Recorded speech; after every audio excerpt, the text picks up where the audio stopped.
মুসা নবী আলাইহিস সালামের পিরিয়ডে একটা আল্লাহর বান্দা ছিল, খুব গুনাহগার, খুব নিকৃষ্ট গুনাহ করত। কি গুনাহ করত?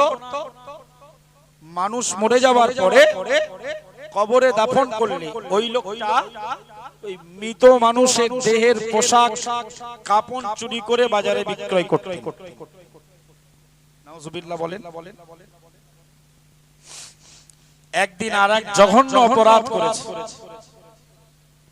একটা সুন্দরী রমণী মারা গেছেন, তার কাফনের কাপড়টাও চুরি করেছে, আর সুন্দরী রমণীর চেহারায় আকৃষ্ট হয়ে মেয়েটার সঙ্গে জেনাও করেছে। নাউজুবিল্লাহ বলেন। প্যারা নবী মুসা কালিমুল্লাহ আলাইহিস সালামের দরবারে এসে বললেন, ওগো আল্লাহর নবী মুসা কালিমুল্লাহ আলাইহিস সালাম, না না না, আমি জঘন্য অপরাধ করেছি, আমার অপরাধ আল্লাহ তাআলার দরবারে ক্ষমা হবে কিনা? আল্লাহ পাকের নবী মুসা কালিমুল্লাহ আলাইহিস সালাম ওই যুবককে ডেকে বললেন, হে যুবক, বলো বলো তুমি কি অন্যায় অপরাধ করেছো? ওই লোকটা, ওই ছেলেটা, ওই যুবকটা জবাব দিয়ে বললেন, হে নবী মুসা কালিমুল্লাহ আলাইহিস সালাম, আমি মারাত্মক জঘন্য অপরাধ করেছি। আমার পেশায় ব্যবসা হলো, আমার রোজগার উপার্জনের মাধ্যম হলো কোন মানুষ যখন মারা যায় আমি ওই কাফন চুরি করে ফেলি।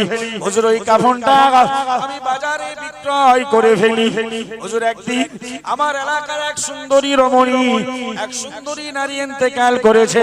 এ নবী মুসা কালিমুল্লাহ আলাইহিস সালাম, আমি আমার স্বভাব মতো রাতে আধারে কাফন চুরি করেছি।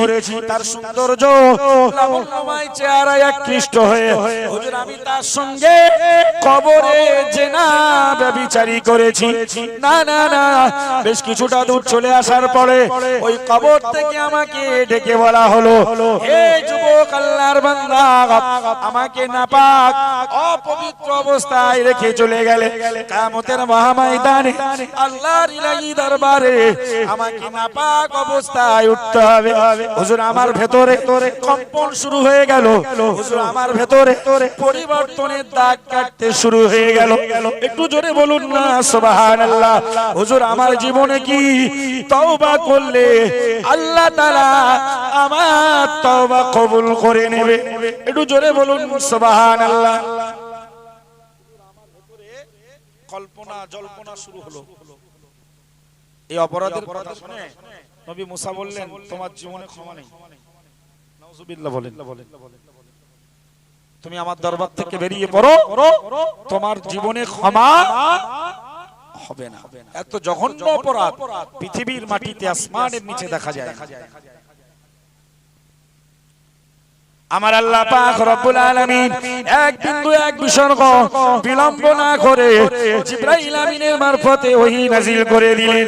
আমার নবী মুসা কালিমুল্লাহ আলাইহিস সালামকে জিজ্ঞেস করো, ও নবী মুসা, ক্ষমা করার দায়িত্ব তোমার না আমি আল্লাহ? একটু জোরে বলা যাবে না সুবহানাল্লাহ? হযরত নবী মুসার পিরিয়ডে ওই যুবকটা যখন হুজুর তাড়িয়ে দিয়েছে ধমক দিয়ে, উনি ফাঁকা এক ময়দানে গিয়ে আল্লাহর কাছে রোনাজারি শুরু করেছে, আল্লাহ, এই পৃথিবীতে সবাই আমাকে ঘৃণা করলেও, আমাকে সবাই খারাপ বললেও, কেউ আমাকে না মানলেও, তাড়িয়ে দিলেও, আমার বিশ্বাস আল্লাহ পৃথিবীর আর কেউ নেই এই জায়গাটায়, একমাত্র আপনি আর আমি। আল্লাহ, আমি যে অন্যায় করেছি মন থেকে খালিস নিয়তে তওবা করছি, আল্লাহ এ ধরনের অপরাধ আর করব না, আপনি আমাকে ক্ষমা করে দেন। ছুড়ে বলুন। মুসা নবীকে আল্লাহ বললেন, মুসা, ক্ষমা করার দায়িত্ব তোমার না আমি আল্লাহ আমার। মুসা বললেন জিবরাইলকে জবাব দিয়ে যে আমার আল্লাহই ক্ষমা করতে পারে, আল্লাহ ছাড়া। আমরা দোয়া মাসুরা পড়ি না, আল্লাহুম্মা ইন্নী যালামতু নাফসি যুলমান কাসীরা। ও রব্বুল আলামিন আল্লাহ, আমি আমার নফসের উপরে জুলুম করেছি, অত্যাচার করেছি। যুলমান কাসীরা, অনেক অনেক বেশি গুনাহ করেছি, অনেক অনেক বেশি জুলুম করেছি। আল্লাহ পাক রব্বুল আলামিনের বান্দা আবার আল্লাহকে ডাক দিয়ে বলে, ওয়ালা ইয়াগফিরুয যুনুবা ইল্লা আনতা। ও রব্বুল আলামিন আল্লাহ, আমার গুনাহ ক্ষমা করার মতো আপনি ছাড়া আর কেউ নাই। একটু জোরে বলুন না সুবহানাল্লাহ। ফাগফিরলি মাগফিরাতাম মিন ইনদিকা।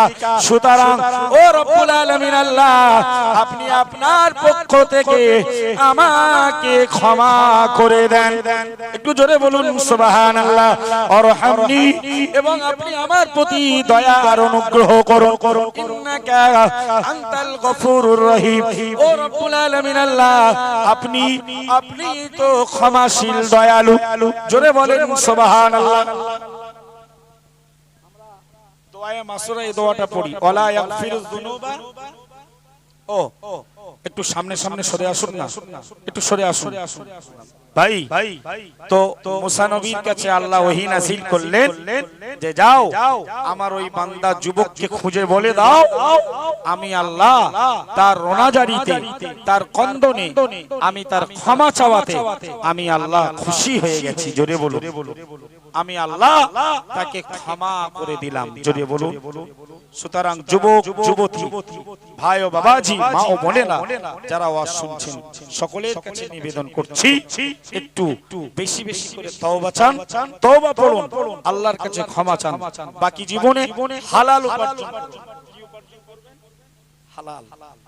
নবী হাদিস শরীফে বলেছে, ইত্তাকিল মাহারিম, তোমরা হারামকে বয়কট করো, তাকুন আ'বুদান নাস, তুমি হয়ে যাবে যুগশ্রেষ্ঠ আবেদ।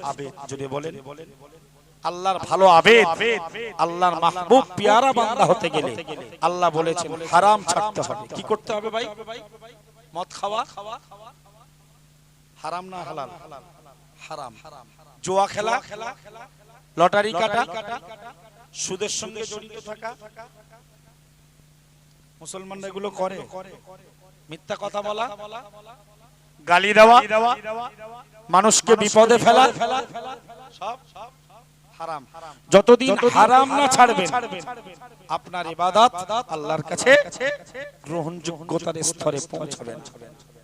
নবীর ছোট্ট কথা, যদি তোমরা মানব জাতির ভেতরে শ্রেষ্ঠ আবেদ হতে চাও, ইত্তাকিল মাহারিম, তোমরা অন্যায় আর হারাম নিষেধিত কথাবার্তা, কর্মকাজকে তোমরা ছেড়ে দাও। আমি রাসূলুল্লাহ বলছি, তাকুন আ'বুদান নাস, তুমি হয়ে যাবে মানব জাতির ভেতরে শ্রেষ্ঠ আবেদ। জোরে বলে কি ছাড়তে হবে ভাই? হারাম। হালাল উপার্জন করুন, পাঁচ ওয়াক্ত নামাজ পড়ুন, আর শরিয়াতের উপরে চলাফেরা করুন। আল্লাহ চাইলে ইহকাল পরকালে আমরা ইনশাআল্লাহ নাজাতের উচ্চ শিখরে পৌঁছে যাব। জোরে বলে